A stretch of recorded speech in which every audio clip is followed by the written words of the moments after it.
আমাদের বাড়িতে যে পায়রাগুলি আছে বেশ কদিন ধরে বৃষ্টি বেশ ভালোই পড়ছে। পাখিগুলোর খাবার খুব অসুবিধা। বাহার খাচ্ছে রে এবার একটু টুকু কোনো হয়েছে তারা মাঠে কোনো খাবার খাইতে দিতে পারছে না।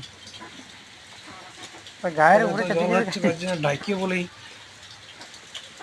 দুটো ধানেই খাক, কি করবে, উপাধি দেবে কি, ওদেরও তো খাইতেই হবে